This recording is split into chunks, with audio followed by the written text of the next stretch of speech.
muy buenas tardes a todos y muchas gracias por estar todos por aquí. Vamos a hacer una pequeña prueba técnica, si me podéis oír todos. Sí, yo te oigo. Pues vamos allá. Me presento antes de nada, yo soy Javier Fernández, aunque soy físico de formación, en la actualidad codirijo junto al doctor Javier Mendoza el área de salud digital de Odiseya, es el Observatorio del Impacto Ético y Social de la Inteligencia Artificial en España. Entonces, hoy vamos a estar aquí hablando de inteligencia artificial, vamos a estar hablando de salud, vamos a dar un poco a conocer cuál es la situación actual de la aplicación de la inteligencia artificial en un campo tan en boga en estos meses como es el campo sanitario. Vamos a intentar hablar con expertos en este campo acerca de temas como si la inteligencia artificial nos va a poder ayudar a diagnosticar correctamente una enfermedad, si lo va a hacer con mayor o menor precisión que un ser humano, si lo puedo hacer incluso con mayor antelación. Y como se dice en inglés, algo que está muy en boca de todos en estas fechas, es intentar entender si la inteligencia artificial está entre ese hope y ese hype, que se dice en inglés, entre esa esperanza y esa exageración de falsas promesas que ya tuvo consecuencias en décadas pasadas. Y bueno, de todo esto y de muchas cosas más vamos a estar hoy hablando con Julián Isla, con Íñigo Ascanio, de Fundación 29. Muchas gracias a los dos por estar aquí. Y por el otro lado de esta mesa redonda, en este caso de la pantalla, tenemos también a Elisa Martí y a Cristina Provenza del Instituto de Ingeniería del Conocimiento. Entonces, bueno, me gustaría empezar un poco por ahí. Entonces, bueno, Elisa, Cristina, contadme un poco acerca de qué hacéis en este departamento, presentadnos un poco qué hace el IIC y cuál es vuestra misión y vuestros objetivos a cumplir desde allí. Pues buenos días a todos y sí, Javier, desde el Instituto. La aproximación, el Instituto lleva 30 años trabajando en las áreas de inteligencia artificial y desde esa misión, ¿no?, como entidad es desde donde afrontamos una de las áreas específicas, que es el área de salud, donde el conocimiento que se genera a través de la información tiene una aplicación, ¿no?, con impacto directo a lo que son las personas. Y yo creo que Cristina nos puede presentar un poco el instituto y en concreto una de las soluciones que el instituto está poniendo en marcha. Cristina. Sí, bueno, en el área de salud sí que llevamos en el instituto 30 años dedicados a la inteligencia artificial. El área de salud es algo más nueva, lleva como 7 años. Y bueno, en realidad somos una entidad privada sin ánimo de lucro de I+D+I, donde efectivamente nuestros socios son el Banco Santander, IBM, el Naturgy y la Universidad Autónoma de Madrid, que es donde nos situamos actualmente. Y bueno, en el área de salud sí que pues utilizamos estos datos para explotarlos, pues bien, para la ayuda a la gestión clínica, pues por ejemplo ayudar a la toma de decisiones ante ciertas enfermedades o ver qué tratamiento se adapta mejor al paciente. Y por otro lado, para la gestión hospitalaria, pues intentar predecir en qué momento se van a necesitar más camas en los hospitales, por ejemplo, o diseñar protocolos. Esos son un poco los proyectos que llevamos a cabo en el área de salud. Entonces, ahora vamos a dar paso a lo que es después de esta introducción, vamos a dar paso a lo que sería un poco el turno de preguntas en el que sois libres de contestar más largo, más corto. Sí que lo que me gustaría sería dejar al final, vamos a estar hasta las 2 de la tarde, horario español aquí. Sí me gustaría dejar al final pues entre 15 y 10 minutos para que otros usuarios, si quieren, puedan ellos también proponer sus propias preguntas.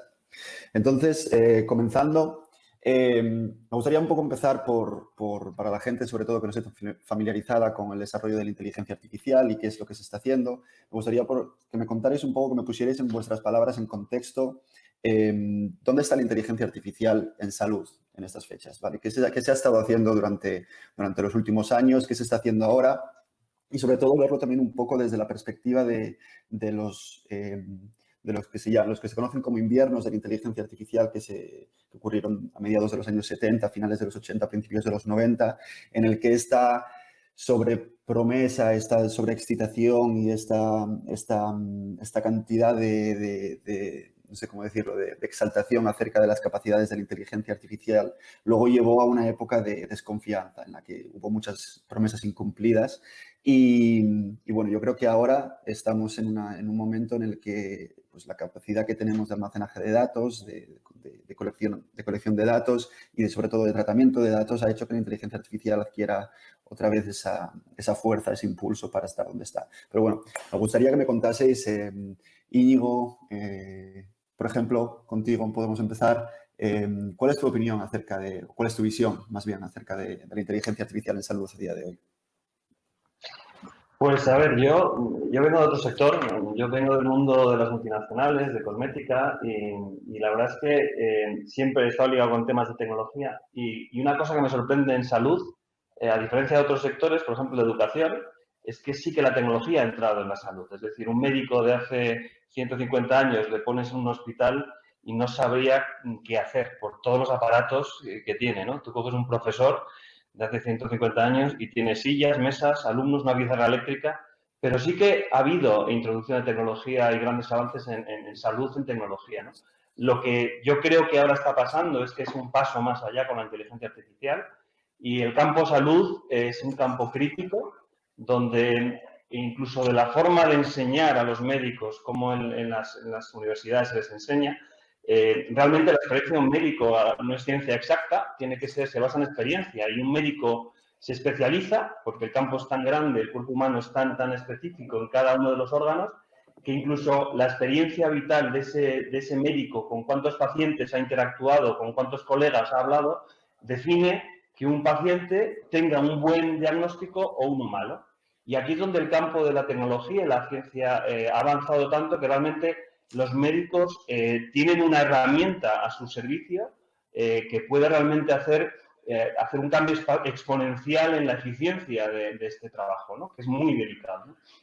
Y eso es lo que estamos viviendo ahora. Yo creo que estamos justo en esa fase donde, además de operaciones con láser, diagnóstico por imagen, que todo eso está fenomenal, estamos entrando en el core de lo que hace un médico, que es realmente con toda la información que ahora mismo dispone, que es tremenda, el hacer una evaluación de toda esa información, y aquí es donde las máquinas realmente superan al hombre. Entonces, el hombre es necesario, pero creo que estamos en un momento crucial, un momento de oro para este sector, ¿no?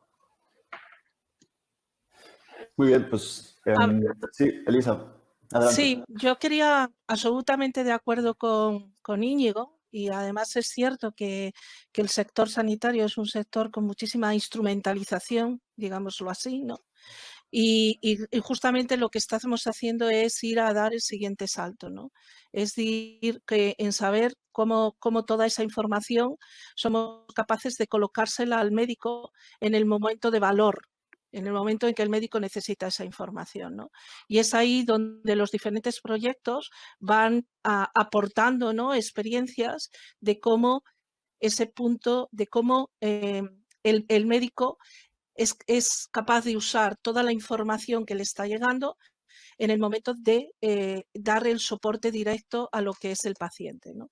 Y entonces es ahí donde la inteligencia artificial, tanto como ha dicho antes Cristina, desde el punto de vista de la clínica como desde el punto de vista de la gestión, ¿no?, está empezando a crearse los casos o estamos viendo cómo se van desarrollando casos de éxito, ¿vale? Yo creo que también es muy importante señalar que el sector está empezando a realizar un cambio cultural, ¿vale?, que es muy relevante, ¿vale? Esta instrumentalización que el sector, que nosotros vemos en el sector, ha supuesto un cambio cultural, supuso en su momento un cambio cultural para los médicos y ahora mismo están afrontando el cambio cultural que supone que los datos pueden convertirse en un elemento, en una herramienta de valor para ellos, ¿no? Y es aquí donde yo creo que tenemos un gran desafío.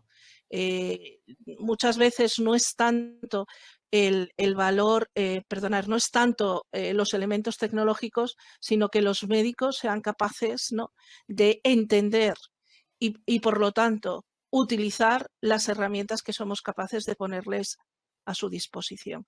Y ahí es en donde empresas como el Instituto de Ingeniería del Conocimiento o otras empresas son capaces de aportar no solamente el conocimiento de la construcción de los algoritmos, sino también el conocimiento de cómo poder utilizar de la mejor forma posible esas herramientas. Hemos tocado aquí un montón de puntos muy interesantes de los que luego, si tenemos tiempo, sí que me gustaría profundizar un poco más, como son la formación, la capacidad de explicabilidad de la inteligencia artificial, que muchas veces tiene este dilema que vencer, que es necesito más precisión, pero también necesito entender no solo qué va a pasar o qué es la siguiente, o cuál es la siguiente mejor acción, sino también el por qué, cuáles son los motivos detrás, y el personal médico sí que necesita entender este tipo de cosas, porque muchas veces no vale simplemente con dar un porcentaje de precisión, sino que hay que también explicar y profundizar más en los motivos que han llevado al algoritmo a tomar esa decisión o al ofrecer esa siguiente mejor acción. Y de aquí sí que me gustaría pasar hacia esa pregunta sobre qué es lo que podemos hacer desde la tecnología, desde el desarrollo de inteligencia artificial o de Big Data o incluso de análisis de datos para fomentar y favorecer la adopción de esta tecnología en el campo sanitario, en el campo médico, para que más allá de la formación, para que los profesionales sanitarios, no necesariamente expertos en sanidad, se sientan cómodos, se sientan seguros utilizando esta tecnología. Si me permites, Javier, a lo mejor... Bueno, hablabas antes hay un concepto muy importante que yo creo que tenemos que estar alerta de él. Bueno, más bien me gustaría indicar dos. En Microsoft, por ejemplo, nos gusta mucho hablar de inteligencia artificial. Fijaros, hemos tenido un recorrido en el que inteligencia artificial es una palabra muy grande. Recordar que Alan Turing, que fue el primero que se preocupó con ella y que generó el test de Turing, ¿no?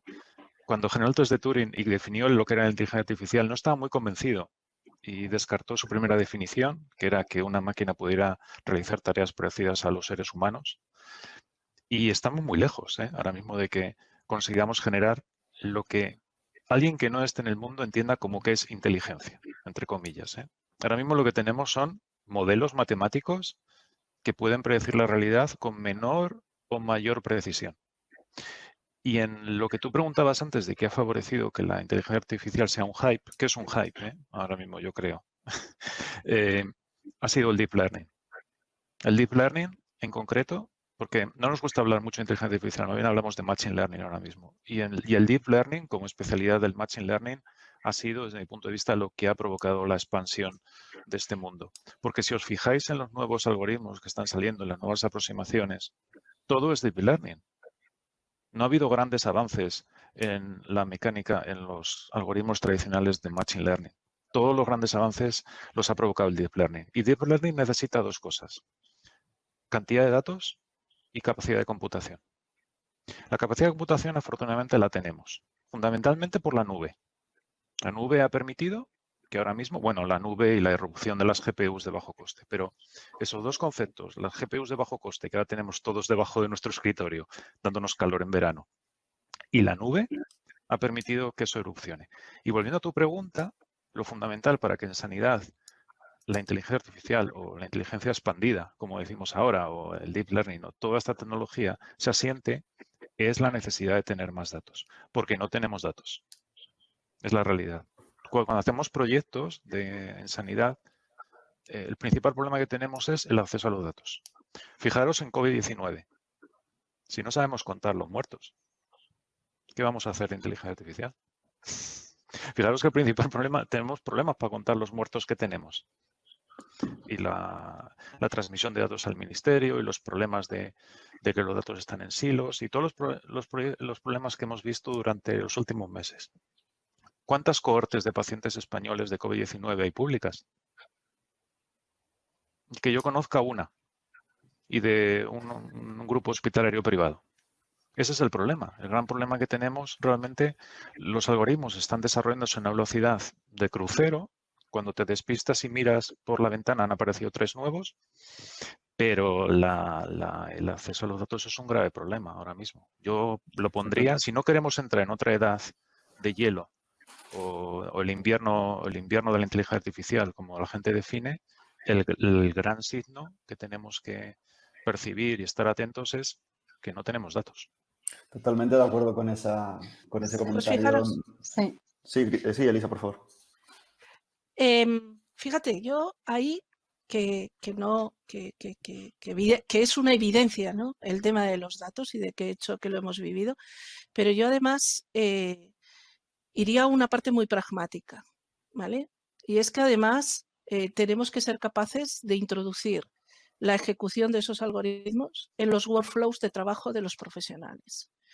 Y a mí me gustaría que un poco también por la audiencia, ¿no? Bajásemos al ejemplo que Cristina nos puede contar de cómo justamente un algoritmo, ¿no? O un modelo puede dar ese servicio al médico en un momento concreto de lo que es un proceso dentro de lo que es el área clínica, en este caso en un área de urgencias. Y justamente un poco porque la audiencia, ¿no? Que podamos situar a la audiencia de esa visión de los datos que comenta Julián, absolutamente de acuerdo, pero que también es sumamente relevante para que esto no sea ni un hip, ni un hop, ni un hype, ¿vale? Que podamos introducir esa ejecución de los algoritmos dentro de los procesos de trabajo de los profesionales. Y si te parece bien, Javier, dejamos que Cristina nos cuente un poquito el caso. ¿Te parece? Absolutamente. Adelante, Cristina. Sí, muchas gracias. Yo sí quería contar un ejemplo de aplicación de la inteligencia artificial en el ámbito de la salud, en concreto para ayudar en la detección precoz de sepsis, que es el sistema Visepro. Bien, ¿sabíais que 8 millones de pacientes mueren de sepsis cada año en todo el mundo? La sepsis se trata de una infección muy grave en la sangre que causa la muerte en cuestión de horas. Y es que en España, con más de 17.000 muertes, se sitúa actualmente entre las 10 principales causas de muerte. Y si lo comparamos con los accidentes de tráfico, es 15 veces más mortal. Por eso es muy importante poner empeño y desarrollar estos modelos de inteligencia artificial para la detección precoz de esta enfermedad, porque es vital para salvar la vida de los pacientes y además está comprobado que una hora en el retraso en su tratamiento aumenta la tasa de mortalidad en un 8%, porque aproximadamente una persona muere de sepsis cada 2,8 segundos. Este sería un ejemplo de la herramienta que hemos desarrollado en el Instituto de Ingeniería del Conocimiento, lo que verían los médicos en su día a día. Está basado en Big Data, además sí que está validado en hospitales y de hecho lleva en funcionamiento más de 2 años en el hospital. De manera que ayuda al clínico emitiéndole estas alertas de una manera muy intuitiva mediante un código de colores, una especie de semáforo, permitiéndole así actuar con mayor rapidez en la atención de los pacientes más críticos. Aquí sí que iríamos hacia una medicina de precisión, esa medicina personalizada que comentábamos anteriormente. Y es que las fases fundamentales para construir un proyecto de este tipo, pues por ejemplo en este proyecto que utilizamos diferentes fuentes de datos muy heterogéneas, que son pues todos los datos clínicos, de analíticos, de farmacia, microbiología o incluso informes de triaje que están en texto libre, pues se les realiza un análisis descriptivo de los datos para saber cómo está actualmente la enfermedad y a partir de ahí sí que empezamos a procesarlos para limpiar toda esa información y obtener datos de calidad. También seleccionamos las variables más importantes para que nos ayuden a emitir esa predicción y adelantarnos en la enfermedad. Finalmente, estos sistemas se construyen pues probando diferentes modelos de inteligencia artificial y seleccionando cuál de ellos o qué combinación de ellos proporcionan los mejores resultados para implantarlo en el sistema.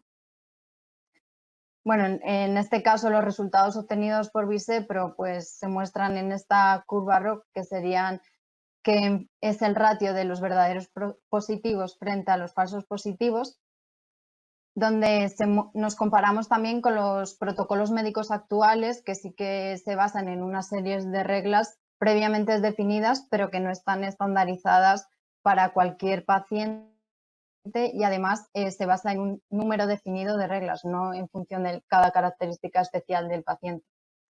Aquí lo ideal sería la curva que maximiza los verdaderos positivos y minimiza los falsos positivos, es decir, que el área bajo esta curva se aproxima a 1, y en este caso el sistema Visepro sí que proporciona, que sería la curva roja, la que mejore resultados frente a los modelos actuales que sí que están implantados en algunos hospitales. Por tanto, aquí sí que Visepro sí que es un buen ejemplo de ayuda a la detección precoz de sepsis, que además reduce su mortalidad drásticamente. Tiene una tasa de acierto, bueno, un área bajo la curva ROC del 96%.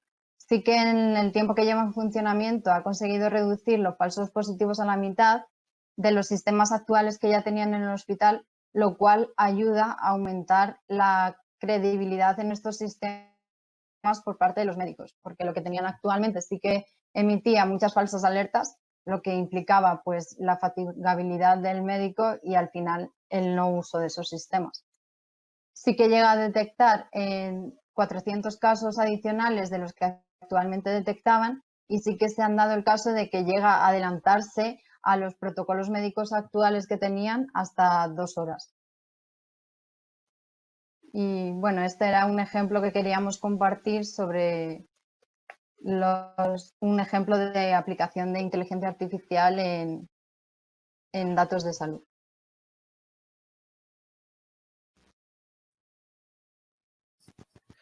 Muchas gracias, Cristina, por la presentación y por los datos tan precisos y tan concisos que has dado.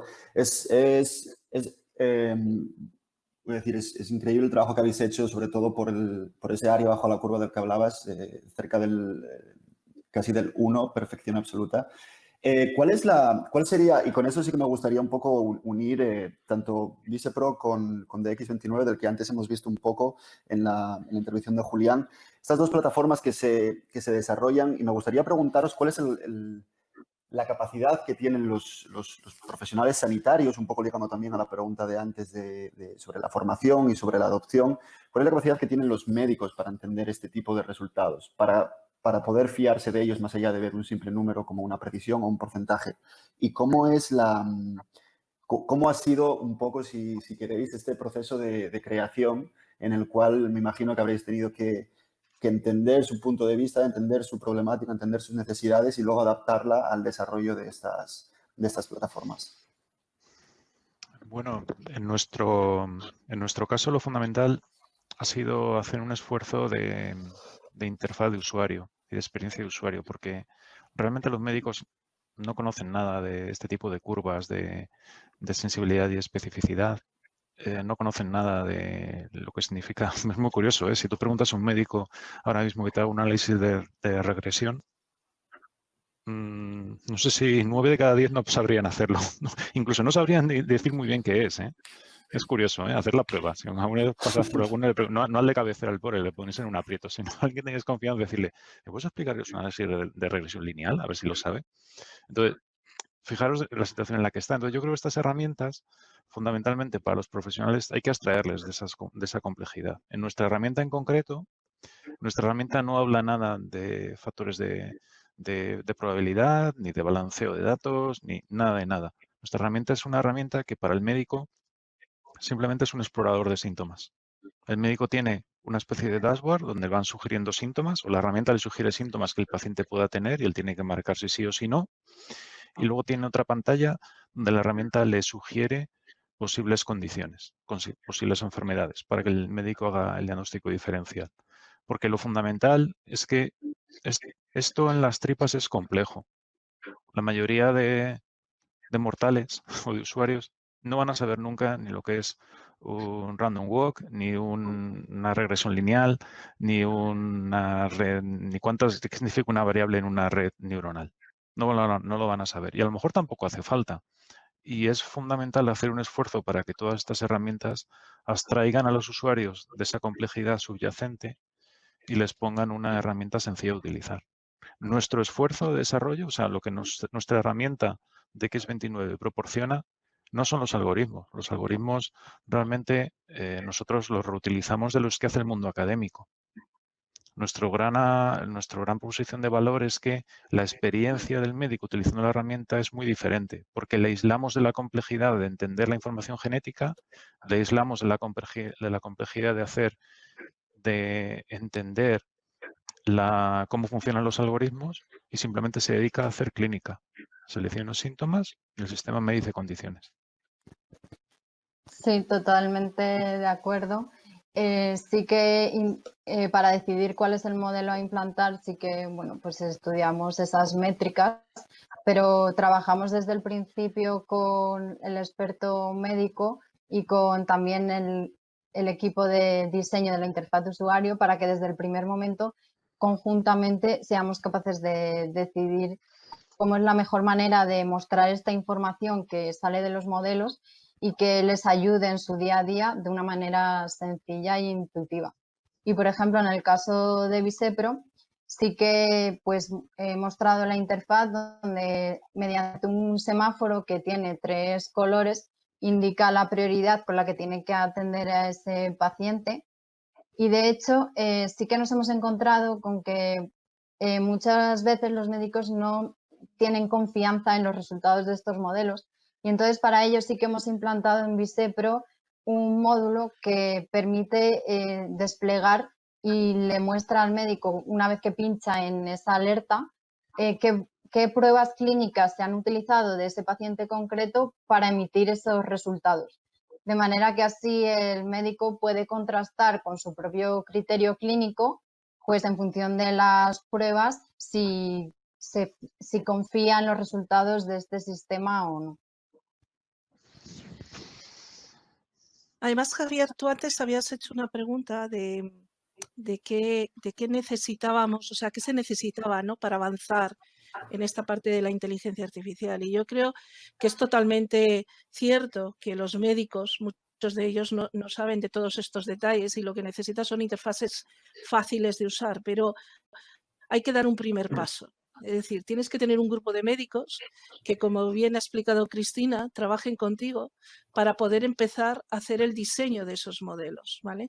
Y un grupo de médicos que además de definir lo que necesitan, ¿vale?, te definan cómo lo van a usar. Entonces, yo creo que es muy importante identificar esos grupos de investigación que hay en los hospitales, que sí que entienden de la terminología y de los contenidos, ¿no?, que se utilizan en la creación de los modelos de inteligencia artificial y que unan los dos lenguajes, que una el lenguaje clínico con el lenguaje informático y que permitan, ¿vale?, el poder avanzar, el dar ese primer paso, el dar el primer ejemplo, el ser ese champion, ¿no?, que es capaz de dar el primer ejemplo para luego poder ir replicándolo en los diferentes casos, ¿no?, ir replicando en diferentes hospitales. Yo creo que en estos momentos es sumamente relevante encontrar esos primeros ejemplos e ir empujando desde esos primeros ejemplos. Estoy totalmente de acuerdo y, vamos, comparto y sí que además, un poco, sí que me quería llevar el debate, si queréis, la participación hacia este campo, porque ya hemos tocado algunos de los temas interesantes acerca de, pues, repito de nuevo, de la formación, de los datos, del acceso a los datos. Al final, decía antes un poco Julián, quizás, o al menos es así también como lo veo yo, quizás nos estamos esforzando demasiado en hacer un chasis de un coche bonito que se va a vender muy bien porque va a ser espectacular, pero nos estamos olvidando del combustible que serían esos datos. Al final, el coche, por muy bonito que sea, si no tiene el combustible, no anda. Y conseguir el acceso a esos datos y, sobre todo, en el campo médico, que es diferente, es altamente más sensible que otros campos, como puede ser, por ejemplo, una industria que esté utilizando sistemas de inteligencia artificial para identificar errores en la cadena de producción. En el caso médico es mucho más sensible porque al final estamos hablando de historiales médicos muchas veces. Y aquí sí que me gustaría preguntaros acerca de, esta pregunta quizás para Íñigo sea la adecuada, ¿cuáles, aparte de estas limitaciones de las que estamos hablando, ¿qué opináis sobre el marco legal o regulatorio que a día de hoy tenemos en Europa y de paso unir esta pregunta acerca de... tenemos por un lado Estados Unidos, tenemos por otro lado a China en esta carrera por la inteligencia artificial, por la supremacía en la inteligencia artificial, y en ese partido que están jugando ellos dos, Europa se está viendo cada vez más relegada al papel de árbitro, ¿no? De nosotros regulamos, nosotros miramos que todo se esté desarrollando bien. ¿Qué opináis acerca de todo esto en el caso español, en el caso europeo, en el caso de las empresas o de fundaciones como la vuestra? Pues la verdad es que es un tema muy interesante. La verdad es que Europa, si nos definimos por algo, es porque somos muy cautelosos y protegemos y regulamos, ¿no? Y somos pioneros en eso, ¿no? Pero claro, para esta carrera donde realmente China, Estados Unidos realmente son los que están avanzando, esto no nos está ayudando, ¿no? Entonces, es un tema que nos preocupa y desde la Fundación 29, que quería además aprovechar para explicarlo de por qué Fundación 29 de febrero. El 29 de febrero es, como bien sabéis, la fecha bisiesta, los años bisiestos, y el Día Mundial de las Enfermedades Raras es el 29 de febrero. Entonces, de ahí el nombre de Fundación 29 de febrero. Entonces, desde la Fundación, ¿qué podemos hacer? ¿Qué pensamos que podemos hacer en esta situación? Entonces, lo que hemos hecho ha sido una iniciativa realmente para estimular la generación de los datos de salud por parte de instituciones de salud y que lo publiquen, ¿no? Entonces, si bien es cierto que la normativa europea es bastante profusa, tanto que causa miedo, desde la Fundación lo que hemos hecho es esta iniciativa junto con la ayuda de Microsoft y la cátedra de Microsoft en temas de privacidad y transformación digital, con mi catedrático, el doctor Ricard, que es de la Universidad de Valencia, y junto con Garrigues, lo que hemos hecho ha sido publicar una guía realmente destinada a las organizaciones de salud para explicarles en el marco regulatorio europeo que tenemos que realmente sí es posible compartir de manera segura datos de salud con fines de investigación. Y voy a compartir una breve slide con vosotros para que lo veáis. A ver si consigo...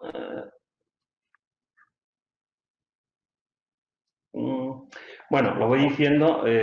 La plataforma se llama Health Data 29, ¿vale? Y es una guía donde realmente, junto con los expertos, lo que hemos hecho ha sido poner toda la información disponible para que una institución de salud pueda liberar esa información de salud protegida y compartirla de manera segura, ¿vale?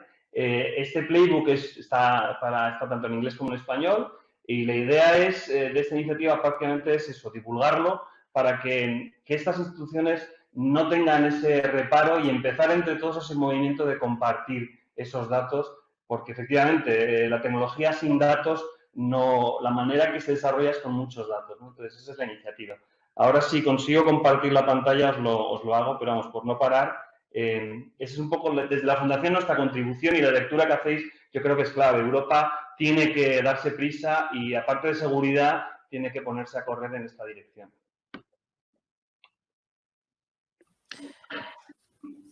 Yo os diría que que os deis mucha prisa, por favor, ¿vale? Yo, básicamente, porque creo que hay mucho... hacer una generalización o poder adoptar, por ejemplo, soluciones como las que hemos visto de forma generalizada en un sistema de salud necesita que podamos ser capaces de demostrar, como bien está diciendo Íñigo, que se pueden gestionar todo ese volumen de datos de forma segura, ¿vale?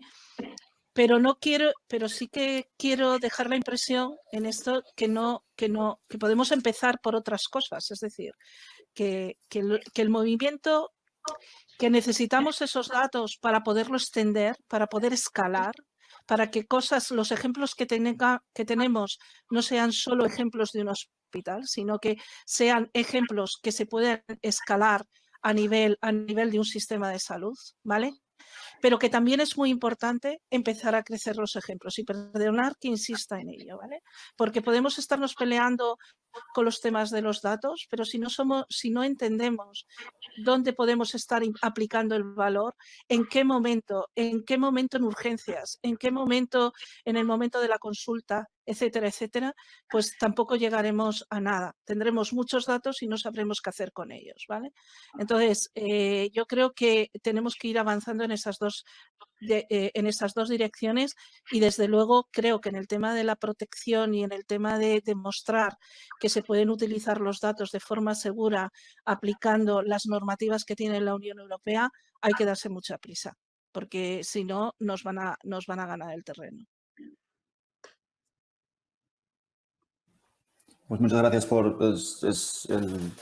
estos comentarios y por compartir esta visión, porque al final la situación en la que nos encontramos un poco, y ahora mismo yo creo que la pandemia del COVID, del coronavirus, lo ha puesto en evidencia, y es decir, y ya no hablo a nivel nacional, sino a nivel mundial, cada uno ha contado los muertos, el número de personas contagiadas, infectadas de una manera, números diferentes proporcionados por el mismo gobierno, cambiando de un día a otro la manera de contar.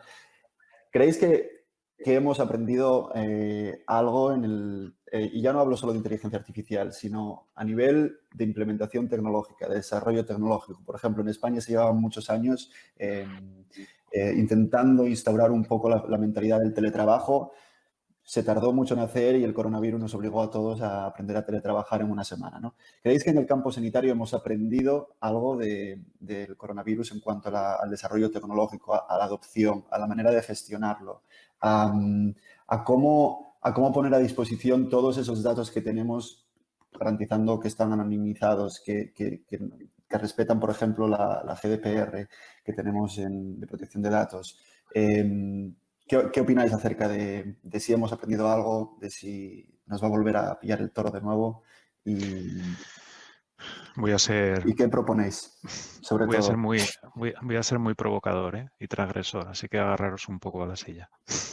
He tenido la suerte o el problema de trabajar con varios sistemas de salud durante la época del COVID-19.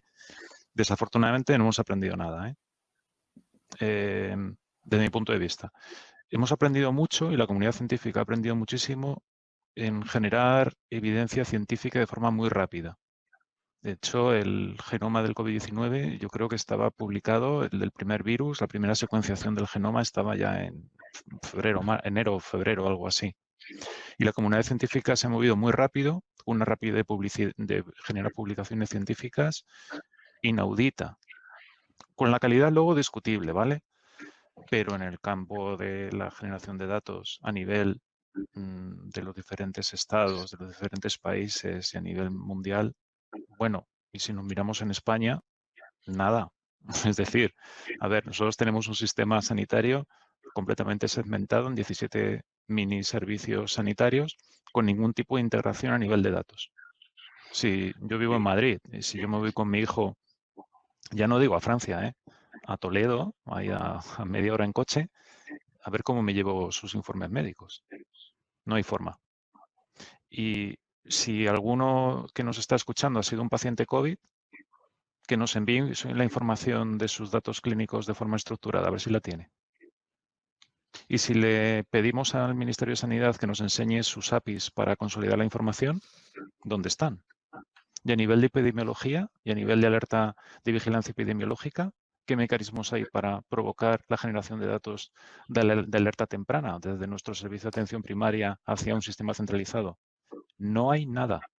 Cuando la gente dice, este brote está bajo control, ¿en base a qué criterio? ¿Cómo lo sabes? Vamos a ciegas. ¿Y qué problema genera eso? Pues que ahora mismo realmente, aunque nos cueste decirlo, yo no creo que tengamos un plan para octubre, si viene un repunte. Nadie lo tiene, ni a nivel de comunidades autónomas ni a nivel del ministerio. Vivimos con la ceguera de la ignorancia hacia el otoño, pensando que, bueno, como podemos ir a las terrazas, estamos fenomenal y parece que el virus está por ahí y ha perdido efectividad. Tampoco lo sabemos, no sabemos muy bien cómo se transmite. No sé lo que pensáis del resto, pero el panorama no nos ha valido de nada. ¿Y por qué no nos ha valido de nada? Porque realmente ha sido un problema de alerta sanitaria, pero no ha sido un problema masivo para la población. Es decir, nos ha impactado fenomenal, pero ¿qué nos ha impactado? Que no podíamos salir, teníamos comida, internet y electricidad. No ha sido una guerra, no se han destruido las casas. Cuando se produce un avance significativo es cuando hay un problema significativo en la humanidad. Y esto, lamentablemente, aunque nos ha afectado, no ha sido significativo. Y a las conclusiones me remito. ¿Qué hay nuevo? Pero fíjate, fíjate una cosa, Julián. Yo creo que estando... Pero ha habido algo que sí que hemos aprendido. Ha habido un cambio. Para mí ha habido un cambio significativo y tiene que ver con que cuando antes hablabas de estos temas con los responsables de los sistemas de salud, te miraban como diciendo, sí, ya, pero yo esto, ¿para qué lo necesito? ¿Por qué tengo que hacer el cambio? ¿Vale? Y resulta que ahora cuando hablas con ellos, al menos reconocen la necesidad de. Es decir, que se ha dado un salto cualitativo en el reconocimiento de que si hubiésemos tenido algo de este tipo, si hubiésemos tenido un sistema de salud donde hubiese habido unos datos que hubiesen podido ser compartidos por una serie de institutos de investigación, ¿vale? Hubiésemos podido avanzar. Entonces, al menos el salto que hemos dado es el reconocimiento por parte de las instituciones de que hay una necesidad. Y eso conlleva a que esperemos que pongan iniciativas en marcha para que esto podamos empezar a funcionar con ello. Y para mí este punto es un punto, como os decía, cualitativo, ¿no? en esta situación. Yo creo que hay que seguir avanzando en algo que tiene mucho que ver con lo que has dicho, que es la transparencia. Es decir, que de lo que está pasando, los ciudadanos tenemos poca transparencia. No sabemos, y tienes toda la razón, no sabemos ni lo que hemos aprendido de los datos que tenemos, no sabemos si tenemos, las personas que hayan pasado la enfermedad no saben ni siquiera sus datos, ¿vale? Es más, dada la urgencia con la que ha habido que atender esta urgencia sanitaria, en muchos casos en los hospitales han ido recogiendo los datos de una forma organizada para poder ahora mismo poder sacar conocimiento de esos datos, ¿vale? Y para mí el gran problema es que tampoco sabemos qué tipo de iniciativas se están poniendo en marcha para cubrir esos objetivos. Y no sé si lo llegaremos a saber. Entonces, este punto yo creo que de transparencia, que además es uno de los elementos que debe tener, que debe ser responsabilidad de las administraciones públicas, es uno de los puntos que yo creo que es muy relevante, que tampoco ha funcionado durante todo este tiempo, ¿vale? Pero no ha funcionado en parte porque el sistema sanitario no es capaz de dar esa información, no ha sido capaz de transmitir la información, por lo tanto es complicado transmitir algo que no tienes, ¿vale? Entonces, pero el punto de que se han dado cuenta de que esto no era algo bonito que tener, sino que es una necesidad, yo creo que ese salto sí que se ha dado. Sí, pero si no se generan consecuencias, me temo mucho que el awareness poco de vale sin acción, ¿eh? Bueno, yo creo que ahí ya tenemos, yo creo que hay que confiar tanto en nuestras instituciones de investigación que se están moviendo como en los diferentes actores, ¿no? Alrededor, incluyendo la industria, ¿vale? Que en el empuje que se está haciendo. Bueno, veamos ahora cómo salen las recomendaciones desde el Congreso de los Diputados, ¿no? Desde el Congreso sobre la reconstrucción. Ese es otro tema, porque en el Congreso, en el Comité para la Reconstrucción no se nos ha llamado ni a los grupos de pacientes, no ha habido ninguno, y no se ha llamado a ninguna sociedad médica. Pensar, a ver, las recomendaciones. Es un tema delicado en el que precisamente preguntaba un usuario antes si no pensáis que deberían ponerse los datos del Sistema Nacional de Salud a disposición de todos los grupos investigadores, públicos y privados, una vez que estén convenientemente anonimizados. Evidentemente, pero ahí tienes que pelear con los hospitales. Los hospitales cautivan los datos. Tener datos significa tener publicaciones. Tener publicaciones significa tener más financiación. Tener más financiación significa tener más recursos. Es un entorno competitivo. Hasta que no cambies eso, ¿qué incentivo tiene un hospital para publicar datos? Ninguno. Es lo que decía. ¿Cuántos hay publicados en España de hospitales públicos? A ver si los encontráis. Es una pregunta curiosa porque yo normalmente cuando tengo la oportunidad de alguna charla sobre este tema, siempre pregunto a la audiencia, ¿vosotros estaríais dispuestos a ceder vuestros datos, vuestro historial médico? Si, vamos, os prometemos que está anonimizado. Muchas veces te dicen, yo sí, yo no, a mí me da igual, si está anonimizado sí, pero ¿cómo me puedo fiar? ¿Cómo puedo confiar en que...? Y luego, además, va a haber alguien haciendo dinero, ganando dinero, utilizando mis datos. ¿Y yo qué voy a conseguir? Bueno, pues podrías conseguir mejores tratamientos, desarrollos de fármacos más propicios, más adecuados a tu enfermedad. Podrías conseguir una mejor sanidad en general. Y este es un debate que yo creo que en la inteligencia artificial puede tener otro tipo de debate, pero creo que en el campo de salud este es un tema como muy sensible. Sí. En cuanto a mí, me da igual que tengáis mis datos, me da igual que tengáis mis datos en redes sociales, en internet, pero los de salud, por algún motivo, no prefiero. Pero luego tienes, Javier, a la gente publicando.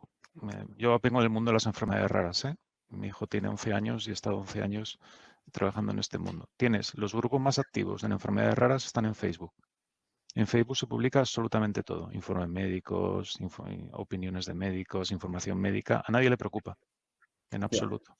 Cuando haces una encuesta que le hemos hecho a nivel europeo desde Eurordis, la Federación Europea de Enfermedades Raras, el 60% de los pacientes te dicen que ellos quieren compartir los datos de salud. Somos una población un poco especial, ¿eh? Que vivimos, a lo mejor en nuestro caso, la evaluación beneficio-riesgo, claro, nos sale favorable y no nos importa compartir. O sea, si mi hijo en concreto tiene 10 años, lleva pañales y hay que darle de comer, ¿sabes? O sea, el futuro de que no encuentre un trabajo por la información que encuentren en su historial médico para mí es mínimo. Entonces, el punto fundamental y el que defendemos los pacientes europeos es hay que preguntar a los ciudadanos qué quieren hacer con sus datos. No tomemos decisiones por ellos. Ese es el punto fundamental. La libertad no significa, la libertad en concreto no significa realmente el poder salir o no, hacer una cosa u otra, sino que el individuo tenga la capacidad de tomar decisiones siempre que no colisione con las de otros, fundamentalmente. Y en esto, en los datos, es una premisa que deberíamos revisar de vez en cuando. Y fíjate, además totalmente de acuerdo, ¿no? Porque además, de hecho, hay en otros lugares del mundo donde esto existe, ¿no? Y existe una protección y existen conjuntos de datos, ¿no? Que pueden ser accesibles desde diferentes, y es el ciudadano el que toma la decisión sobre ello, ¿vale?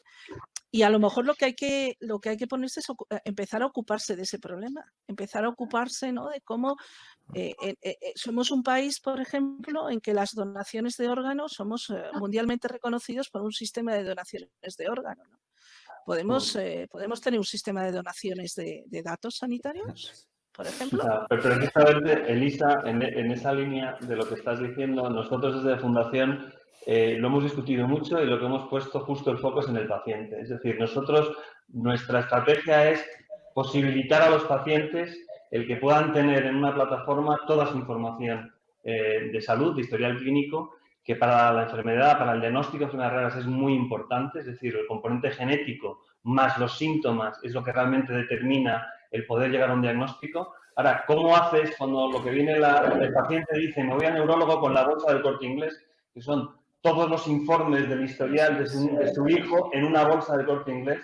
Eso es intolerable en el siglo en el que estamos. Entonces, la presión tiene que venir por los pacientes. Y nosotros desde Fundación lo que hemos hecho justo es eso, es decirle, darle la herramienta, incorporar esa herramienta al clínico, al médico, y de tal manera incluso, por ejemplo, la herramienta, no lo hemos comentado antes, escanea, es capaz de extraer del lenguaje de un informe de un hospital cualquiera, de un médico, extraer los síntomas. De tal manera que, de una manera fácil y ágil, el paciente, con ese historial, esa bolsa del Corte Inglés con todos los informes, pueda escanear, hacer una foto y ya lo tiene en un soporte que es suyo, ¿vale? Él decidirá con su información qué quiere hacer y en nuestro caso lo normal es que comparta esa información con el médico de tal manera que acelera el proceso de diagnóstico. Pero aquí la clave no solo es hospital privado, hospital público, 17 comunidades. ¿Cómo es posible que todavía no seamos capaces de que, ya no digo que compartan, sino que un paciente diga dónde está todo mi historial médico, con todas mis pruebas, démelo en un soporte o póngamelo en la nube, porque mañana me voy a vivir a Francia o me voy a Toledo y no hay manera de hacerlo, ¿no? Entonces, es una labor que yo creo que la palanca viene por el paciente. No, las autoridades sanitarias, sus complejidades, los intereses que mencionaba antes Julián, esto no lo están favoreciendo, estamos un poco atascados. Bueno, vamos a aprovechar este último par de minutos para que Cristina nos pueda responder a esta pregunta que se propone aquí. Sí, en el sentido de que si hay alguna relación entre COVID y la sepsis, sí que han sido numerosos los estudios que han demostrado que la sepsis causa la mayoría de muertes por coronavirus. Y en ese sentido sí que hemos estado trabajando, pues ya disponíamos de la plataforma Visepro que he presentado, que ya recogía toda esa información en tiempo real de los hospitales y la hemos aprovechado para entrenar un modelo de inteligencia artificial que ayude a la detección precoz de COVID. Sí que, como comentábamos, nos hemos encontrado con el problema de que no teníamos suficiente volumen de datos, entonces sí que el sistema sigue en funcionamiento para irlo recogiendo y sí que continuamente vamos actualizando el modelo con el objetivo de que si vuelve a venir otra vez un brote, pues sí que estar preparados y poder utilizar el potencial de Visepro. Pues con esto son las 2 ya pasadas. Julián, Íñigo, Cristina, Elisa, 1.000.000 de gracias por estar hoy aquí con nosotros. Felicidades, enhorabuena, mucho ánimo con todo lo que estáis haciendo. El título de esta charla era La inteligencia artificial salva vidas. Quizás pecamos de hype, como empezamos esta charla, pero ciertamente hoy hemos visto cómo, a pesar de todos los problemas y de todas las complicaciones que puede haber, como siempre, la inteligencia artificial, el análisis de datos, la capacidad de estructurar esa información, sí que puede salvar vidas y, desde luego, puede ayudar a mejorar la vida de muchas personas. Así que muchísimas gracias y hasta la próxima. Muy bien, Hasta la próxima. Gracias. Gracias. Hasta luego. Hasta luego. Gracias. Adiós.